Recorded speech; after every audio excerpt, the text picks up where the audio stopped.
into the mindset that I want to be in, and because I know in the past how easily it can be. Someone said something, and it just breaks you out of this sort of the zone that you're in, and then you're thinking about the comment that they had. It might have been real negative, or it might be pointing something out for you. They might be calling you out on something, and I found that especially with something positive or helping people, they can be really quite sometimes hateful towards you.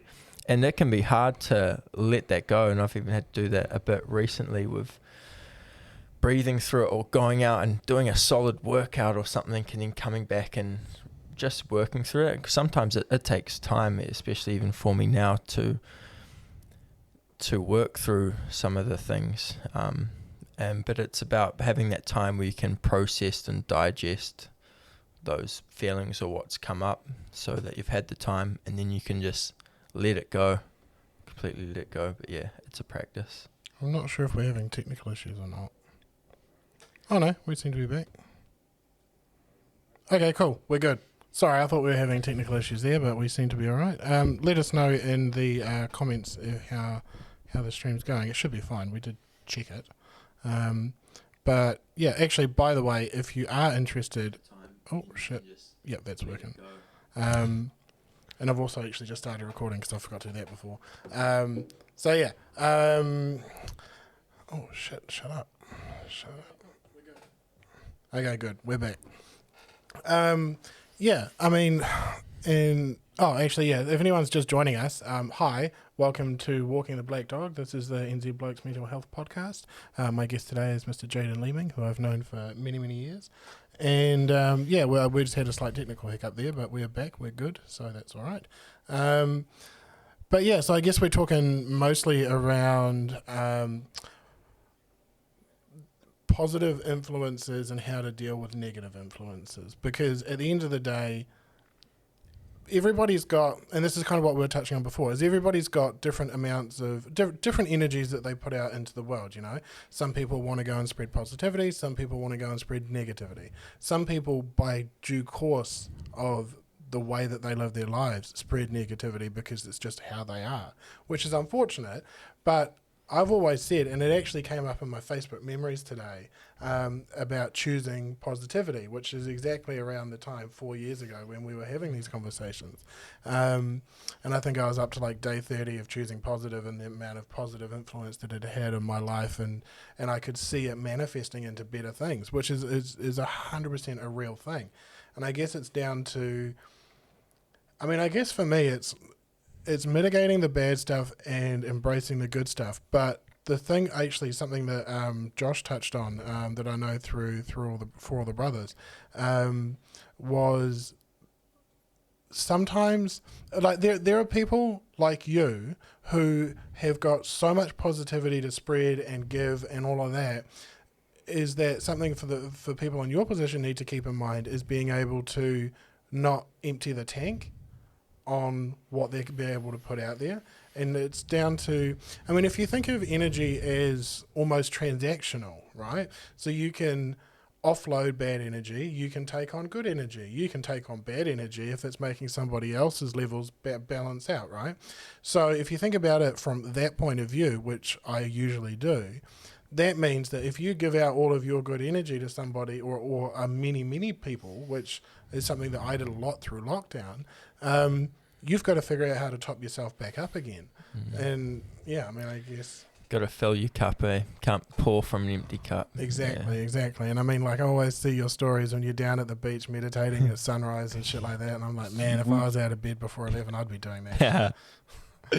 Yeah, but that's but for me, because I'm going to work, and recently it's been such an interesting position, because it's recently a new job. I've only been there explain that, because I think that's an important topic. So now I began as being a youth mentor, and then got pretty much thrown in the deep end with alternate education tutoring. So we're sort of tutoring high risk youth that either can't get into mainstream or have been through court system or whatever. So we have an interesting unique bunch of individuals there, and one of the reasons why I do this, my morning routine, is so I know that I've primed myself. I'm ready for whatever the day throws at me, and I can somewhat hopefully stay the peace within the chaos, especially because we have incidents. Sometimes we have to physically restrain them, weapons or just misconduct or whatever. Just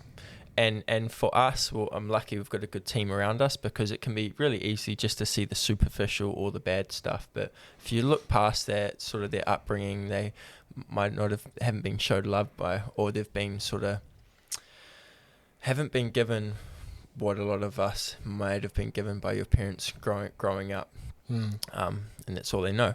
But I love it because it's super interesting. It's different day to day, and I get to show these kids sort of some practices which I do, and what I'm super stoked that I get to implement every day is mindfulness and breath work. And now it's really cool because having them come around, they say, just do this. I'm not telling you you're going to get anything out of it, but just experience it for yourself. And today we did around 3 rounds of Wim Hof. What's that? Before break. So Wim Hof, it's just a type of breathing, so you're fully sort of conscious, connected, like heart breathing. So you're just filling yourself with oxygen. You do that, you do a breath hold, do that over 3 rounds. And some of the comments, especially some of the kids that have done it first, they open their eyes up and they're like, oh, everything's brighter. Oh, I feel a little lighter. Oh, I feel really peaceful. I feel energized, but I feel really calm. And they're saying, yeah, and look, you did that all on your own, just through your breath. And your breath, you're always going to have it when you need to access it, whether it's to calm yourself down or get yourself ready, whatever the situation. You can always have your breath. It's the first thing we're going to have coming into the world, and last thing. And just those little tips to empower. You have the power to connect with yourself. You just have to engage, put in a little bit of work, and you'll get the treats. Yeah, and I think that that's one of those things where I guess the science meets the spirituality in a sense, because I mean, yeah, you can say, at one end of the spectrum, at the more spiritual end, you can say, I'm connecting and I'm and all of these sorts of things. But at the scientific end of it, you're actually filling up your body with fresh oxygen. You're expelling all the carbon dioxide, because most of us don't usually use our full lung capacity. So it's like the same analogy of, don't run your fuel tank too low because you pick up all the shit at your bottom of your tank. Exactly. It's the same principle. Exactly. And I think a lot of people don't tend to think of breathing in that way because most people take it for granted. But I mean, I guess for me, the thing that I do a lot is breath work before I'm doing weightlifting, because that's really important. That's important for safety and stability. But then you connect what you're saying into it as well, of getting, for me, it's getting psyched up, and it's, I generally got some real heavy metal cranking as well, get me all in the zone. But then, I can physically measure the amount of difference it makes from doing those sorts of things, which is, it's a nice thing to know. And it's one of those things that I think a lot of people probably either don't know or just perhaps know a little bit about, but don't really implement as much as they probably could.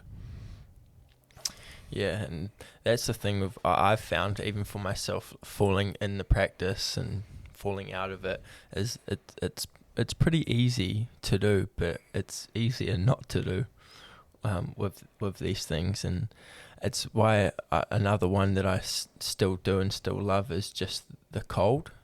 And for me, because my mind is always talking, it's always chattering, right? And my mind, whenever I'm going in, it's like, no, you don't want to do that. You don't want to get comfortable. No. It's all this chatter that comes, and I'm turning it on cold, and it's going to cold, and your first reaction is sort of to tense and fight it.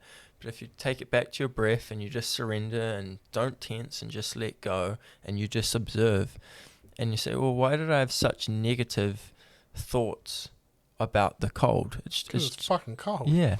But this is the thing, it's just cold, and once you're cold, it's you feel it takes a while, and still now, like on the cold, it's uncomfortable in a way, but I'm better at being comfortable with the uncomfortable. And I've already made the decision, I've made the executive decision. So even though my mind is chattering away, I'm trying my best just to focus on my breath and just to observe the feelings without judgment. If we can observe those things without having a good or a bad, because that's when I feel like it comes into just staying comfortable.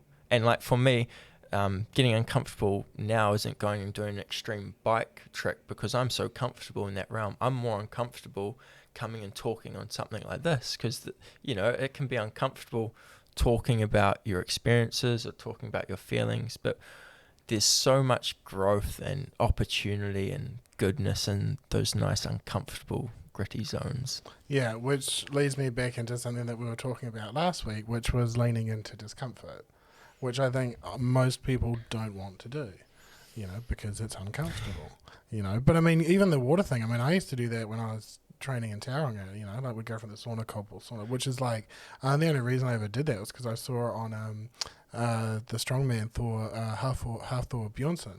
They go and do it. They'll go from the spa pool to literally an ice ocean and back and forth for the regulation of blood and oxygen and stuff like that. So the health benefits there alone, again, science versus spirituality. I think that there is, in some ways, in a lot of ways, there is a lot of crossover.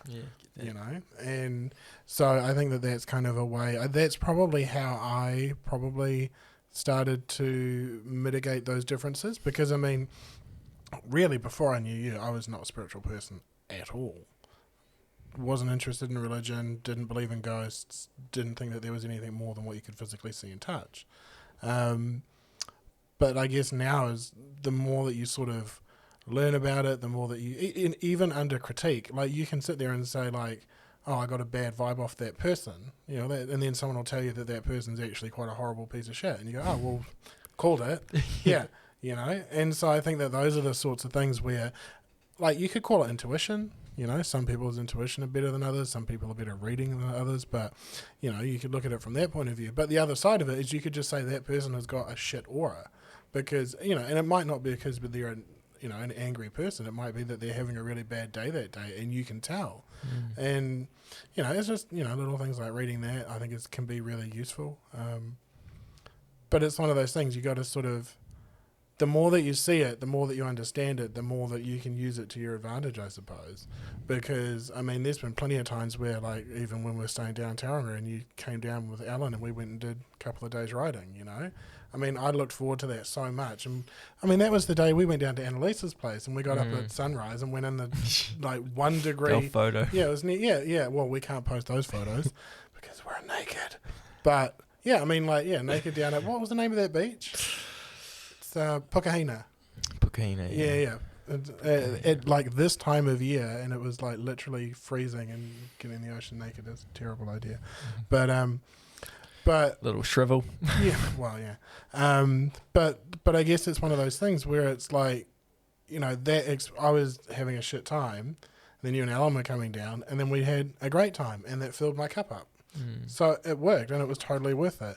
And even now I get to the point where I'm like, if I'm down at what I would call it an unsafe, not like unsafe, that probably makes it sound worse than what I'm thinking, but like if you get to the point where you're like, oh, I don't really want to go and do this thing, I don't really want to go and see these people or whatever it is, then actually forcing yourself to go and do it can really push through and get you way above where you were before then, obviously, because that's the point, because you want to go out and have a good experience. Even yesterday, gym was open for the first time in 3 weeks, and I got to I normally like to get there about, train like 4 till 7 or whatever. 4 till I get hungry, and then Yeah. but I was sort of, I had all my work done and I was ready to go, and I sort of started getting ready to go, and I was like, yeah, I should probably go, but I didn't feel like going at all, and I ended up training for like 3 solid hours, and it was fucking great. So it's about leaning into those things, leaning into discomfort, trying new things, and experiences. I think experiences are everything. And it's just like that. Sort of like that's just a state changer when you're not quite in feeling like you're ready for the state, but then you go there and you can change your state just through doing that activity. Yeah. And get energy, and that's where I definitely feel that when you build that momentum, once you've got the momentum rolling, you feel ready, you've got the ball rolling, 1, 2, 3, you can pick up all these things, but sometimes it's when we fall off, stop, and it's just getting that first step in that ball just to start rolling again. So I know how as fast as I can go up and get all these things, it's just as quickly as they can drop all away so quick. And for me, especially, say, injuries or an event or something that just puts all these things, just throws them all out the door, and then you just sort of pretty much have to slowly build back from the bottom.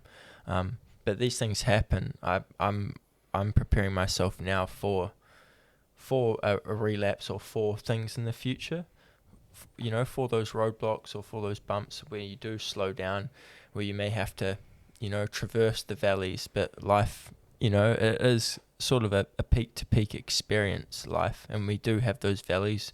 We just have to remember that when you're down there in the trenches, that, you're just digging away, and you do pop back up.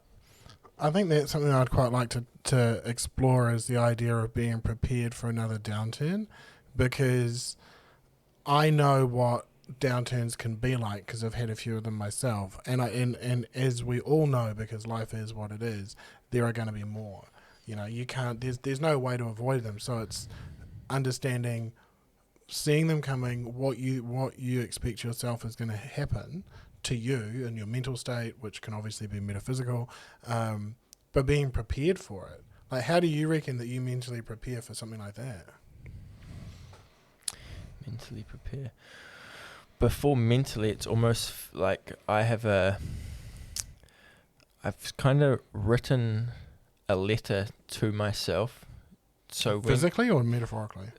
Physically. You can do this metaphorically too, but just so you can refer back to, because when you're down in those dumps, you never, even when we're up, we always pick out our faults and our flaws and what we've done right, and sometimes we so often forget the things that we've done or the hard times that we've been through.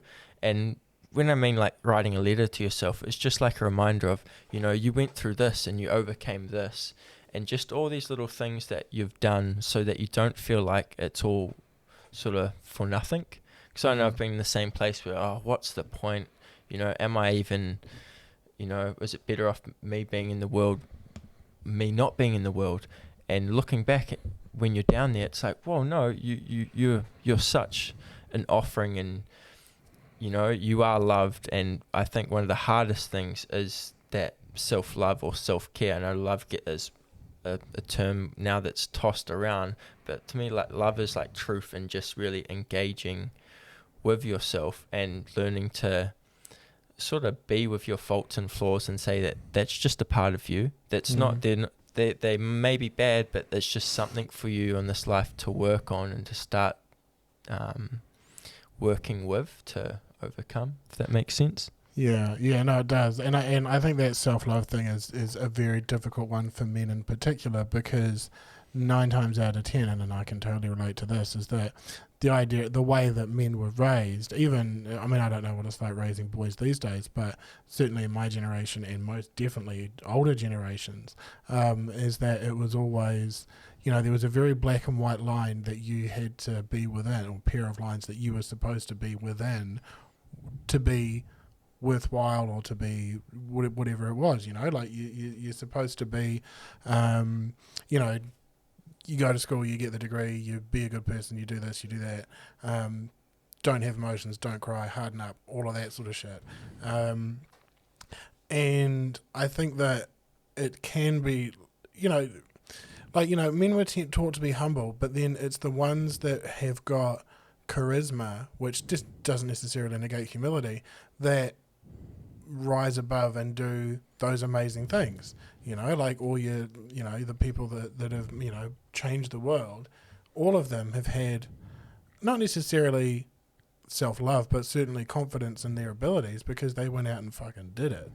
And I think that in itself can create self-love. But I think self-love is a difficult one, because I guess if your peers are telling you that you're no good, you're not going to achieve anything, go lose weight, you're ugly, whatever it is, shit like that, things that can be really, really deep and cutting, can make it very hard to be proud of yourself, and I think that that's probably somewhere where boys and girls differ, whereas I think girls get pretty, or they get told, oh, you're pretty, as opposed to you're talented, which I think is equally bad. But I think that there's a sort of like a middle ground for everybody to say, like, I mean, I'm not necessarily and so that goes actually straight leads into another thing about people's self-worth being based on their appearance. I mean, a lot of people talk about self-love in the what they can physically see, or the things they have, or money in their account. Well, yeah, I mean, there's obviously that stuff to it as well, and I mean, it's and this is probably where the difference for men and women come in, is that men. I'm probably going to get flamed for this, but I mean, in my experience, it's a lot easier for women because generally, quote unquote, all they had to do was be pretty, right? Whereas men had to be attractive to the opposite sex. Whereas men had to have the looks, the car, the house, the money, the career, and the time to spend with them. And it's like that. Like it's an impossibility. Very few people are actually capable of that, let alone available to that, so, unattainable standards. Yeah, and I mean, obviously, I can't relate to what the women equivalent of that is, but I mean, in my experience, from what I've seen, it's a lot easier for. There's a lot more pressure on guys to be able to get to that point of saying, "Hey, I'm actually really happy with who I am," because that inner confidence and that self-love translates to what you're like as a person, So I think that when you get to the point where you can be comfortable with who you are, happy with where you're at, all that sort of thing, that shows, and I think that that's a lot harder. I don't necessarily think it's a lot harder for guys. I think it's a very different struggle for a guy because there's a different set of status quo expectations. So, and I mean, obviously we're talking to the guys here, so it's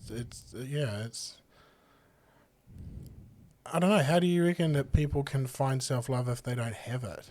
Where do you reckon you start with that? And I'm still struggle. Like I'd say, I don't somewhat love myself, but I'll show love for myself, and that's what I just feel like it's those practices. And it's building your own belt of tools to strap for yourself, because I feel like. I like going down for sunrise to the beach, but for someone else that might be laying in bed and reading a book or whatever. It might be doing breath work, it might be going lifting or stretching or getting out into nature and making a feed, talking to someone. Showing love for yourself. For me, it's just literally, I break it down and just to do the practices and setting that time aside each day, whether it's 5 minutes in the morning, half an hour, but set up that time where that's just for you to fill your cup. Before you have to worry about anyone else or going about your job or all these other million things that are going on externally, just take the time to go inwards, go internal, to figure out, check in with yourself, take the time, ask you, what do I need right now? And sit with that, and oftentimes it'll come up. It might be to go for a walk, it might just be do a walk, or it might be just to call that family member or call a friend. It's all those little things. And I found with showing other people love, you sort of get in return, and you'll find that also with people that sort of don't respect themselves or got a lot of hate, they can only really project that because they can't. Yeah, and I think that's the dynamic that I want to explore, and I think that that's something that I think guys in general need to take more action with, is showing yourself love, because it might be, hey, I'm not going to eat that shit food because that's crap processed shit that's got full of chemicals, right? I want to love myself by giving myself a better experience when it comes to the fuel that I put in my body. Things like that. I think that's an important one. And taking time for yourself to go for a walk and get a good experience to fill your cup, maybe go for a bushwalk by yourself for half an hour, or whatever it is, to get away, recharge, refill, reset, and things like that. And I think that that's something that I don't know if really anybody is really, really making the time for that, because we live in a world of responsibilities. Everybody's got, you've got to go to your work, you've got to look after your kids, you've got to look after your parents, whatever it is, Time is scarce. It is, and that's the thing that I think is interesting, where, you want to be able to manage those things, and that's why it's good to be able to understand what works for you and what is fair.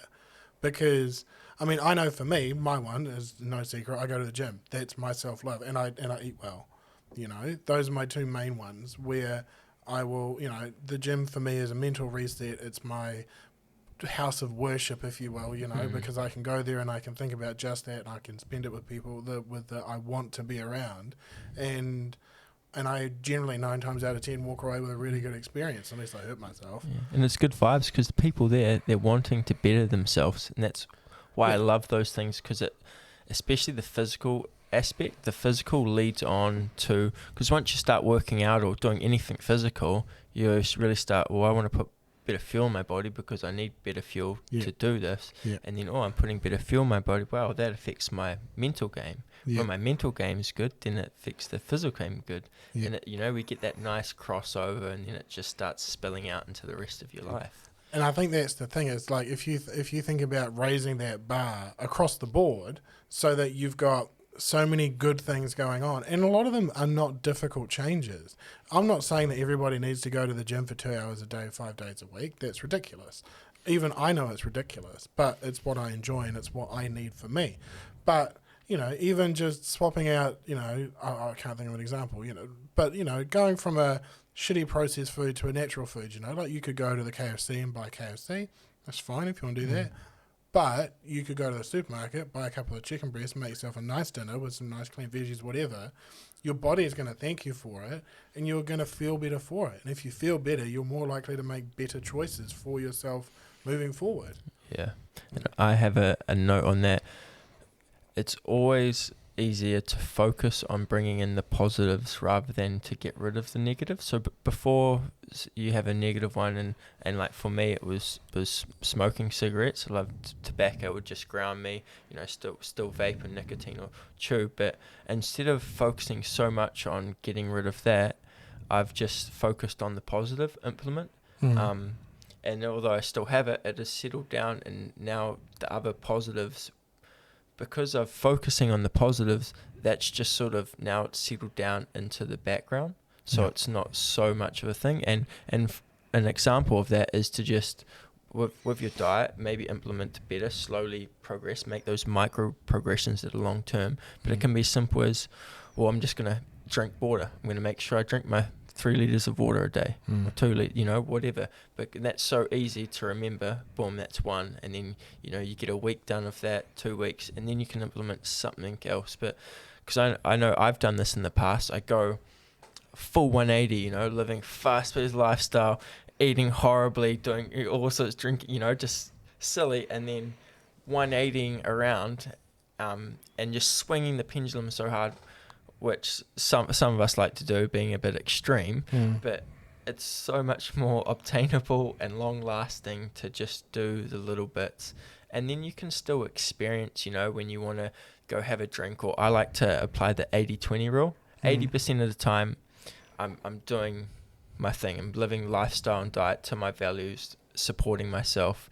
So then when I fall off 20%, or you want to go out with some mates, or you go and you have that nice dinner with the people, you don't have to worry, and you can enjoy it, because you know you've got that 80-20 so you can just live life. Because you don't want to be going around like, oh, I can't have that, or you know, and I think that was, enjoy it. Because me doing the whole fitness thing this time around was my second time, because I obviously did it 4 years ago when I was down in Tauranga, and then I got back here and I got back into it again. One of the things I said to myself was, I don't want to limit the things that make me happy. And there's a lot of things that are not good for me that make me happy, like pizza. I fucking love pizza. Such a foodie too. Yeah, you know. And so it'll be like, okay, well, you can't, I'm not going to sacrifice things like pizza that make me happy. For what? For some idea that I don't even know what it is yet? For a maybe? Like, no, I know that I'm going to go to the gym and I'm going to work out and I'm going to work off whatever it is I have. But I'm not going to not have the pizza. Pizza's fucking awesome.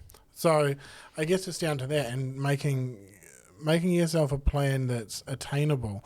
But what you said before was spot on about things that, like, you know, if you swing the pendulum 180 overnight, there's no way it can last at all. because it's such a lifestyle change. I mean, think about how many people that, got scared out of something like smoking, who give up for 2 years and start again.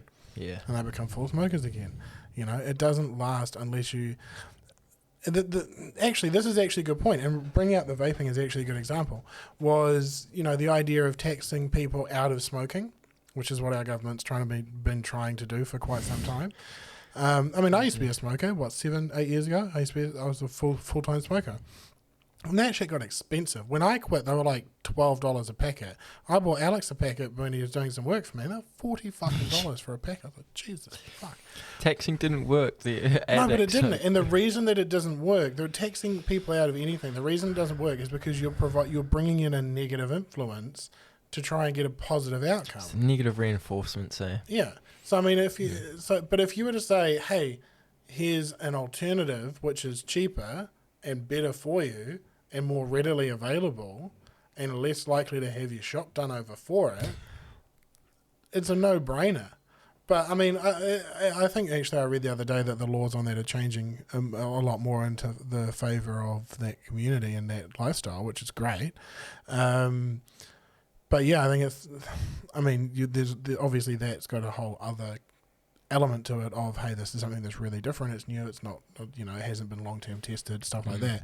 But at the end of the day, from the anecdotal evidence that I have, it seems to be pretty much fine. And I think a lot more people are taking it up because it's cheaper, because it's cleaner, because it's all these things. So what I'm saying is, in a nutshell, is that if you provide a positive alternative for anything, whatever it is, right? So you might say, okay, well, I want to change my diet. I really like McDonald's, right?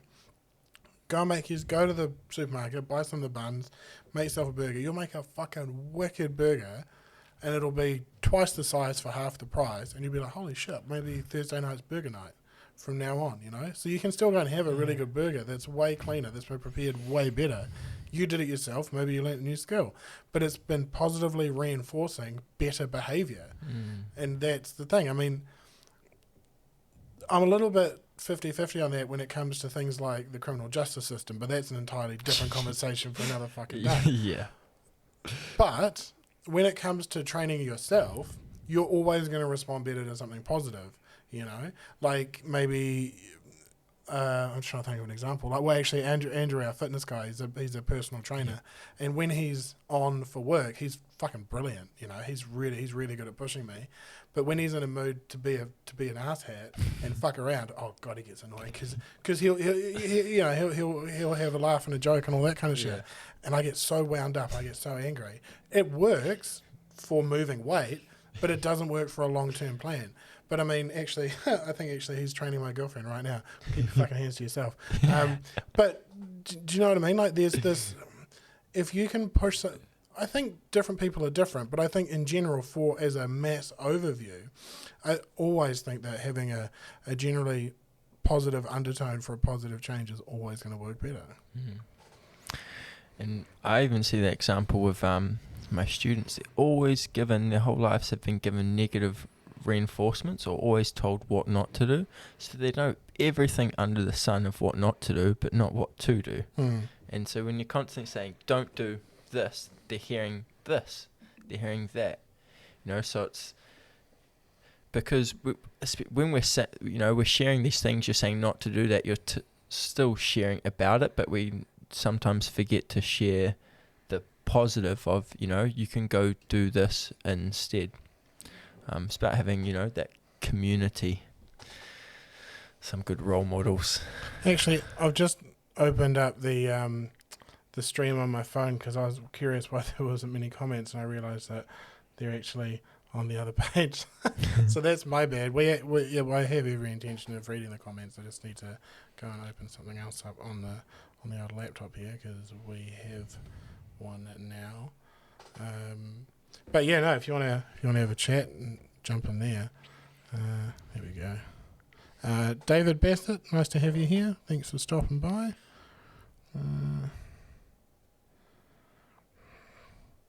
But no, I mean, I think that working with kids is probably going to be a really good way to understand stuff because those kids are going to learn from themselves. They're going to learn from you, but you're also going to learn from them, because you're going to see things that they learn over time and how what you're teaching them gets implemented and stuff like that. And I think that not only must be really rewarding, but it should be really helpful, because it'll help you understand what you're teaching people, but also what you're teaching yourself.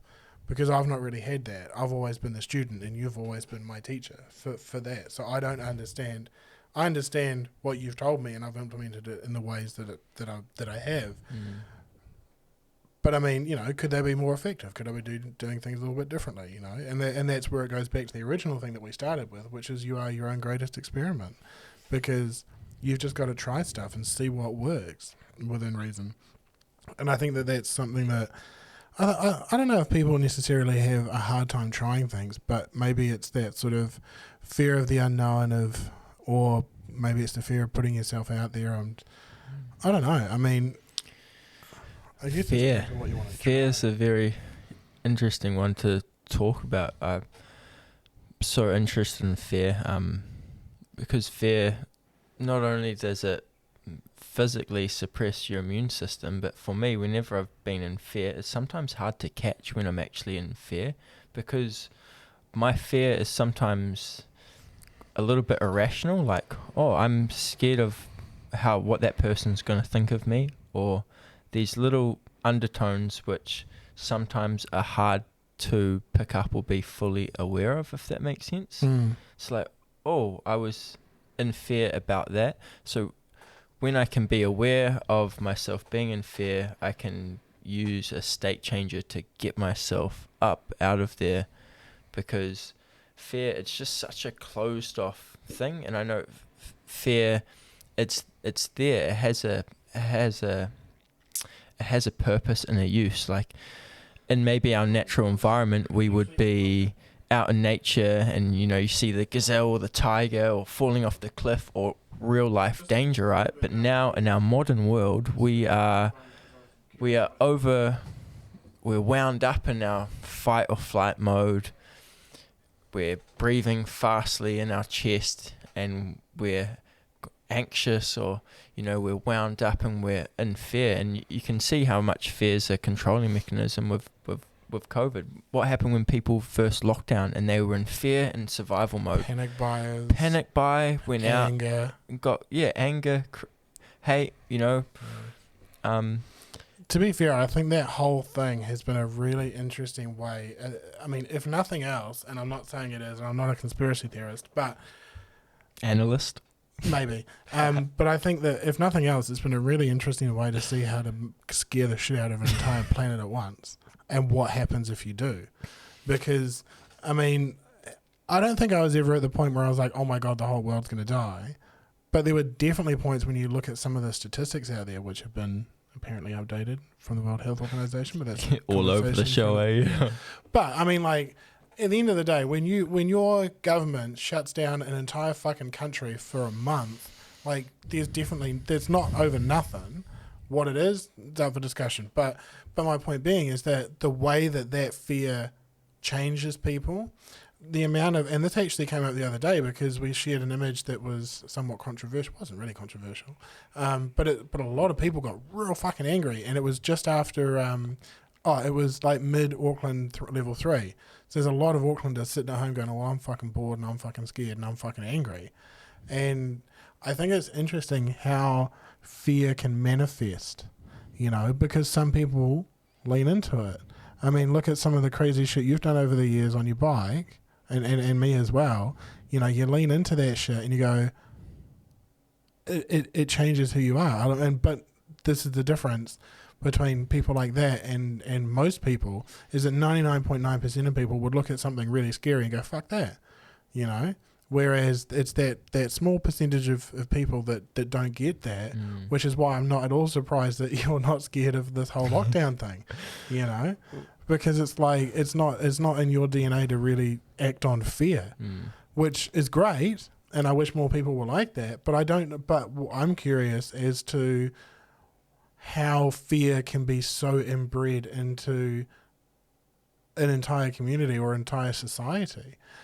And that's and it's such a negative thing that that is very, very powerful.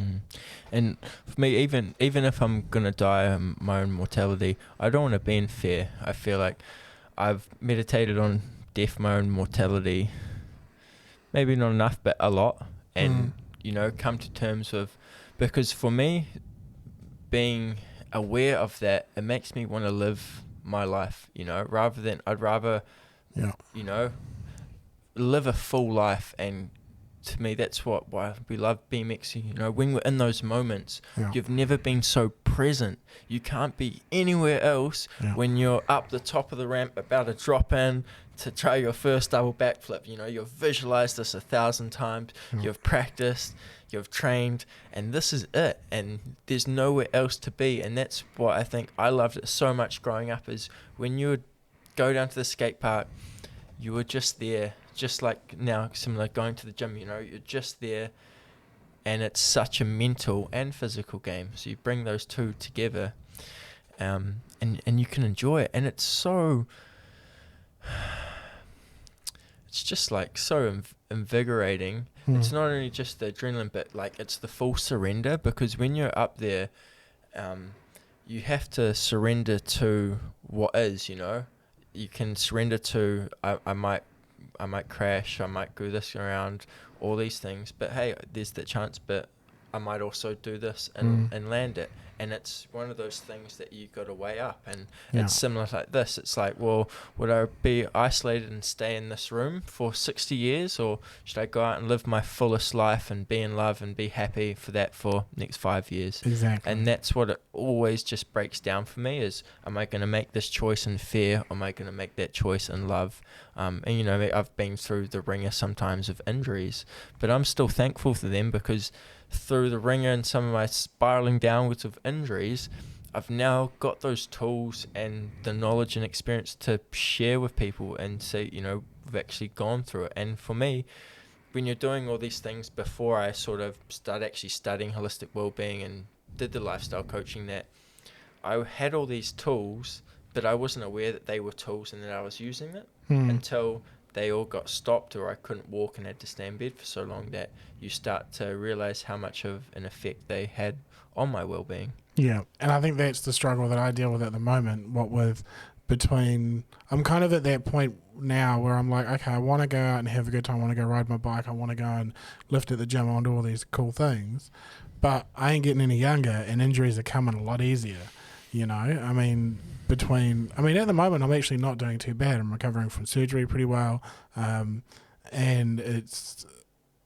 I'm doing okay, but I know that there's an upper limit for me now, and I never used to see that. When I was, late teens, early 20s, I didn't think that there was a limit.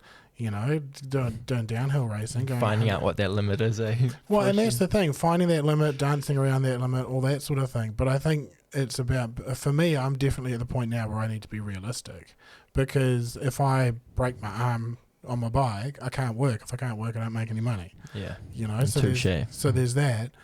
But then the other side of it is, I don't want to sit on my ass and do nothing. I want to get out there and push myself every fucking day. The middle way. Yeah, so it's finding that balance, and David says you need to build up your toolbox. I think that's a general rule. But yeah, no, definitely building up that toolbox is a good thing.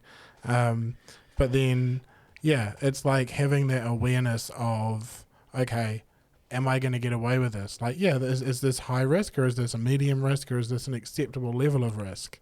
And it was actually Niki Lauda was who was a Formula One racing driver in the 70s, was always about risk assessment.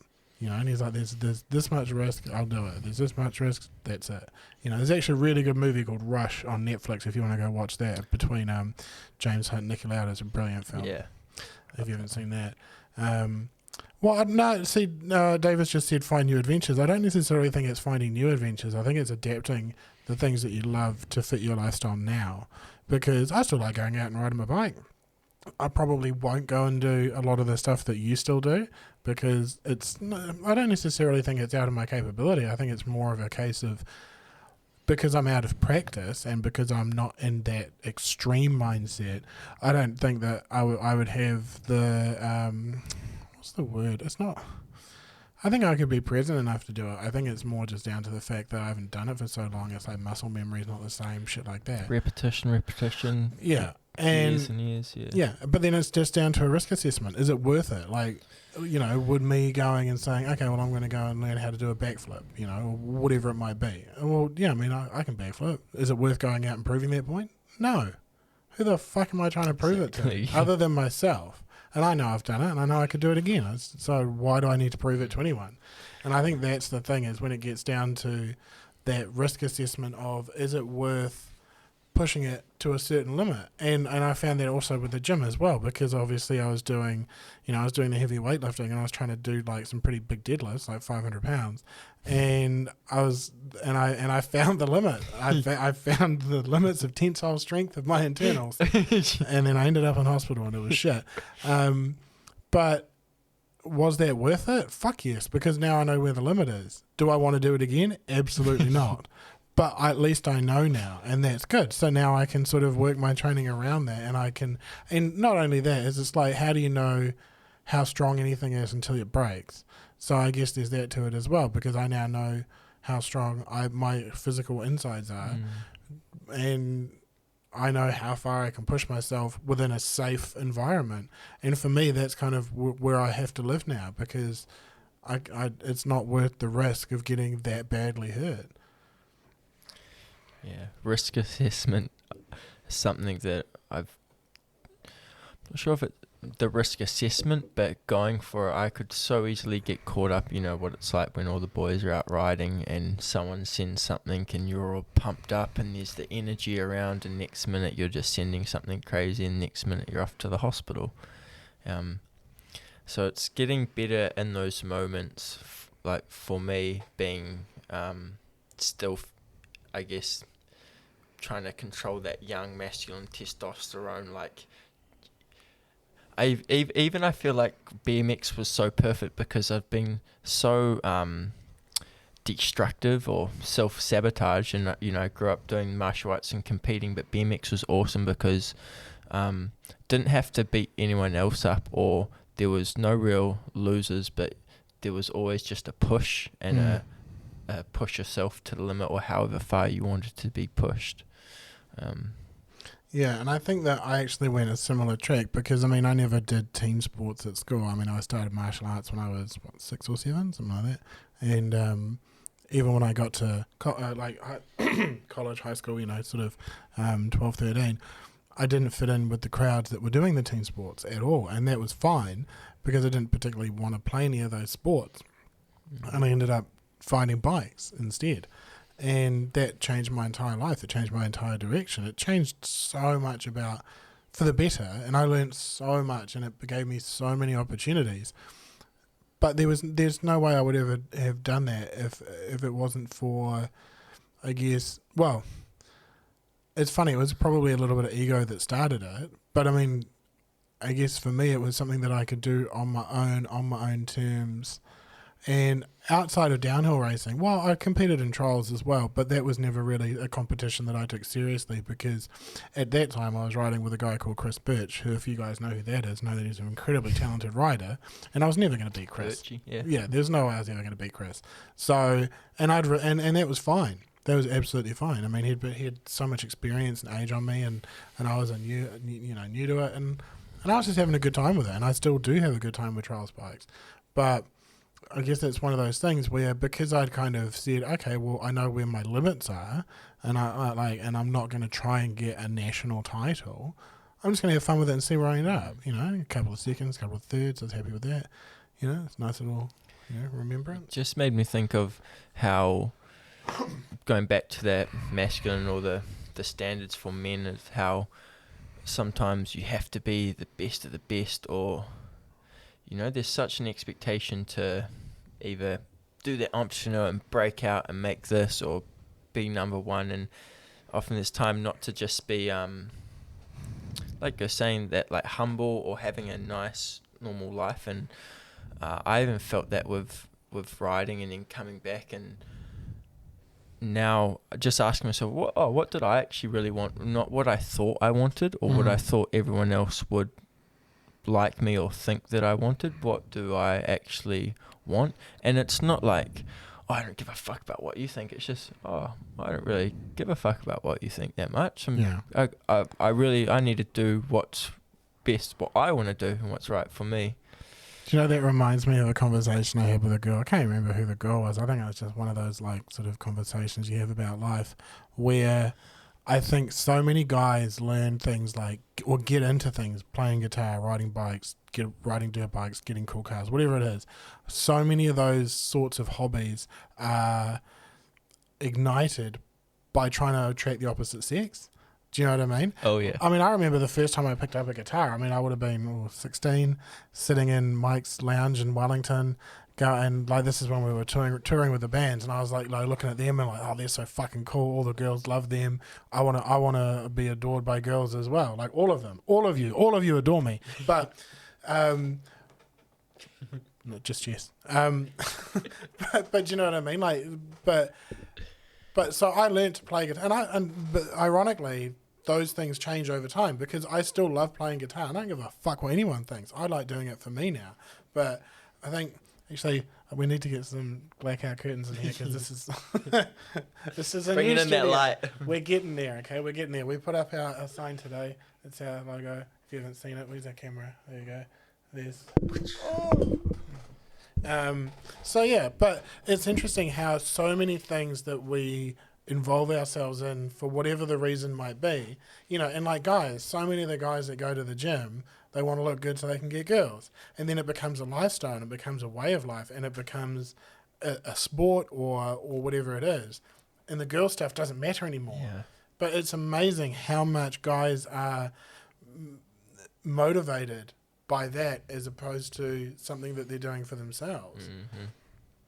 I actually can't remember the last thing I did for myself that wasn't that way I inclined. remember I got called gay once for going to the yoga classes, and I was like, mate, you've never been to a yoga class, have you, before? Oh, yoga's brilliant. So brilliant.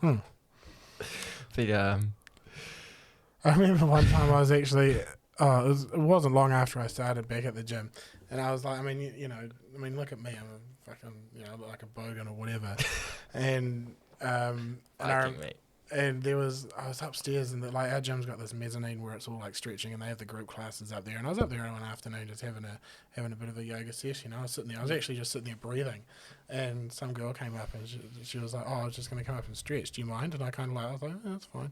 Just like open, yeah. And I sort of sat there for another minute or two, just breathing. Carried on, and then she came up to me after, and she was like, "Oh, you don't look like the kind of person that I would expect to do yoga. Like, you're really flexible." And I was like, "I am very flexible." Because I do yoga. And the reason that I do that is because it's good for my muscles, which goes all the way back to the holistic idea of why I train now. It's got absolutely nothing to do with looking good for the attraction of girls.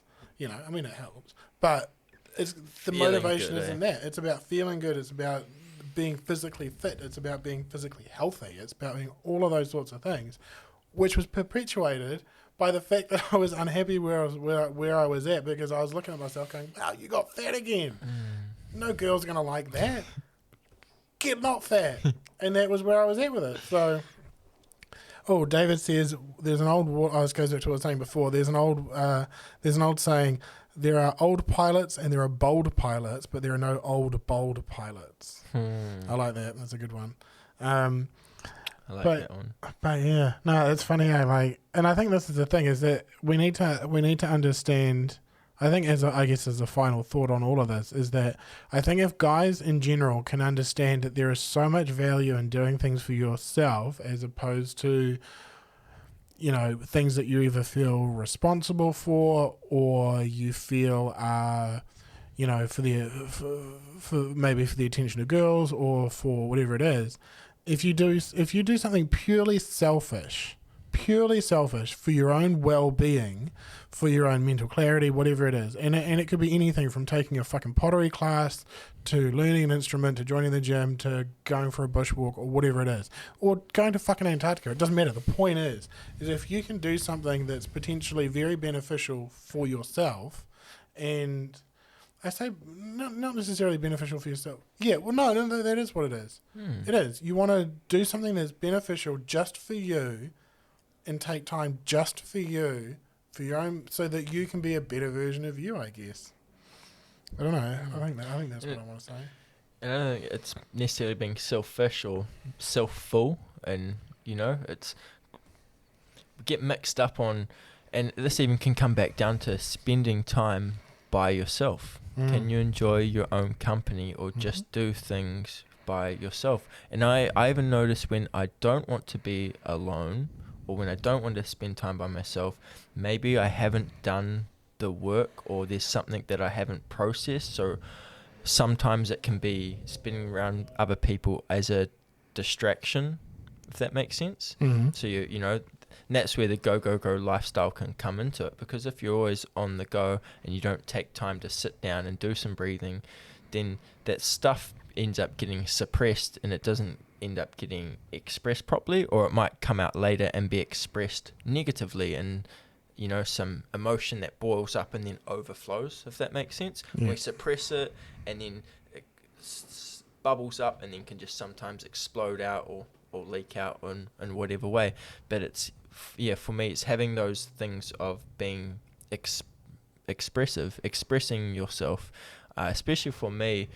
I'm a bit weird and I like to be bold, and I like to look at things differently than most people, because why not? If we all looked at one way or all had the same narrative from the same place, man, that's just freaking boring. Like, I love hearing people's different ideas or where they come from. Our students at school, you're like, oh wow, you looked at it that way. That's so interesting. It's not everyone's cookie cutted to look at things the same thing. It's that perspective over there, that perspective, and over there, and they're looking at things that are totally different things, but they're the same thing just from your perspective. I think the thing with you, though, is that you're quite unique. Not necessarily unique, but you're definitely in the minority where you can look at both sides of something and meet in the middle. Most people can't do that. And that probably seems alien to you. But, like, use politics as an example, right? I mean, if somebody told you that for you to be who you are, you need to be team A, right? And then you go, okay, well, I'm diehard team A. I'm going to learn everything about team A. And then someone from team B comes along and is like, oh, well, actually, team B actually somewhat agrees with that, but we think about it different here. You're one of the few people that will actually listen to that guy and go, yeah, I can see merit in that. I still like my team, but, like, let's meet in the middle. Most people aren't like that, unfortunately. And they're polarized. Yeah. And indoctrinated and very, very easily led, like, I mean, probably the amount of, I would say that there are a lot of people that, I would say maybe the two main motivators for people to choose, for example, politics, are either it's what my mum and dad told me to choose, or it's the opposite of what mum and dad told me to choose, and it's got very little to do with, oh, well, it's got to benefit them in some way. Well, yeah, but I think it's a lot less to do with, okay, well, this is what I think is important for me, for the betterment of our country. Yeah. Who best aligns with what I think, and then as opposed to going and just saying, oh, well, that's my team because that's my team, because that team is represented by a demographic which I think I fit into, so that must be my team. Well, no, you can be on whatever fucking team you want. That's the glory of it. Yeah, and for me, even if I support one thing, I might resonate with that, but I try to have no beliefs whatsoever. Even my memories or stories, it's a resonant, or it's not the complete truth, I'm just a little less wrong, or that's what I'm trying to be. Is I'm not worried about being right, but just a little less wrong. Well, it's also down to how you interpreted situations as well. And so that's a factor. And if I'm not willing to be open to look at both sides and both opinions, how can I make an unbiased or full opinion, if that makes sense? If you've just listened to one. And this is what gets me a lot, is people not willing to look at the other side at all, or to even just look at any alternate streams of information, stats, facts, opinions that are out there, because there are so many out there. And it's very interesting, just because I'm interested to see the ones that have been shunned away or suppressed. And why is the mainstream narrative so opposed at certain things being shared? Shouldn't we be open to different views? Because those views don't matter if they're the not people real. that pay their If they don't bills have are any changing the narrative. Yeah, if they don't have any validation, why are we so worried about an opposing or a different narrative? Yeah. And I think the manifestation of that is, and we've all seen it, is the amount of people that are posting these days. Thanks, Mark. You're not wrong. Is that I think, but think how many Facebook status updates have you seen? And I'm trying to stay the fuck off Facebook, so thanks everyone that's still here. But of like, oh, the next person I see that posts something supporting this is getting unfriended, or if you believe this, unfriend me now. And it's like, dude, if you are going to be that like willy-nilly with the people that you choose to have in your friend group, fuck them all off anyway. You're clearly not that good a friend. And if you are considering that they are a good friend of yours, then accept they're fucking different to you. It's just like us. We might have a different opinion, a different view. 100%. You're not my friend. Get out of here. Like, get out of my studio. It's not my studio. Thanks, Playtech. But you know what I mean? It's so irrational and funny though, eh? And I just find it so annoying. Especially funny for me to see adults that act like children sometimes. You're like, wow, you're a 50-year-old dude in a 13-year-old's body, maybe a 7-year-old. You're like, in her mind, it's... Yeah, and that's the thing. It's like, and it happens all the time. And I just can't understand how we haven't got past that. Yeah, I'm hoping that all this bubbling up is all happening for a reason. I try to have somewhat faith, and even faith in just in that this is all happening and playing out how it's meant to, because even if it's not true, for me it just brings me peace with having trust in that. So I have trust in all the external mess that goes on or what's really happening. Have trust that that's going to play out. All I got to focus on is my own lane, my own shit, deal with my own, because it's just like everyone, we've all got our own shit to deal with, our own thing. So if we can be more supportive with dealing with each other's stuff, we can, rather than nitpicking and, oh, that's I don't like about you, or that's wrong, we say, oh, that's cool, I support you. Rather than sort of being a pull each other down that the pyramid, we can just start pushing each other, so on for, because that's what I love, what's so important I feel about having this subject-object relationship, having this, me and you, is we can have that third party that can tell us. And that's when we go back into the mental health is, giving that person, sometimes it's,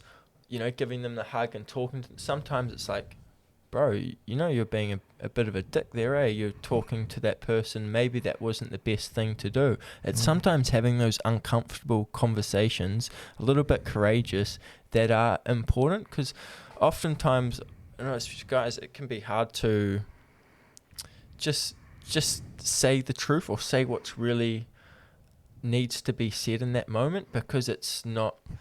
And I know, and guys, we're always bantering or shit talking, the negative bringing down, and we can get really comfortable in that tone of humor, banter, this, and never reach that real, hey bro, do you want to, that real shit, that good stuff. Yeah, and I think that's one of the things, the idea of calling out your peer groups for poor behavior is like, if you're the guy that brings it up and the status quo is that the behavior is acceptable, then you look like the asshole, and nobody wants to look like the asshole. I'm at the point where I don't give a fuck. The way that I do it now is it's less about am I going to look like an asshole, and far more about, is the fallout going to be worth it? Yeah. Like, if I know for a fact saying, hey, can you do X, or your behavior upsets me or pisses me off or whatever, is it worth the argument that that's going to start? And if the answer is no, then I won't say it. If it's, but 9 times out of 10 I will, because I'm at the point, like, I'm just at the point in my life where it's like, if someone's being a dick to somebody else for no reason, like, there's no good reason for it, I'll be like, dude, pull your fucking head in. Who the fuck do you think you are? Because sometimes you're either not Mark, going to hurt. Sorry, no, I'm just reading a chat. Yeah, Mark said, yeah, but without getting punched out. And it's like, yeah, exactly. But I don't really worry about that too much. Yeah. But yeah, no, I think, shit, what's the time? We should probably wrap it up there, actually, because I think people are going to start packing up to go home soon. Yeah, I But, could yarn away with you all day, buddy. No, well, yeah, exactly, and that's why, yeah. Well, we're gonna get our key to the studio so that we can lock up and it'll be fine, and we can stay here all night. We can order some food and just hang out, get a few more people in. I don't know if the cameras are. Can I fuck with that? Long story short, yes, I am very lucky to have that filter. So the studio actually here is really cool. We can fit 5-6 people in here, piece of piss, get everyone on mics and literally just come down and have a good chat and hang out. And now that we've got our signage here, it's officially ours. But thanks Playtech for letting us use the studio again. We will be back soon because we are fucking stoked to be back now that we're out of lockdown. Again, thank you to Darren for coming up with the name of this podcast, Walking the Black Dog. We like it, and it's love that name. I think we've taken the dog for a good walk today. I think the dog's tired and he's going to have a nap. So again, thank you to my guest, Mr. Jaden Leeming, BMX extraordinaire and all-around wonderful fucking human being. And we will see you again very soon. Thanks, everybody. Peace.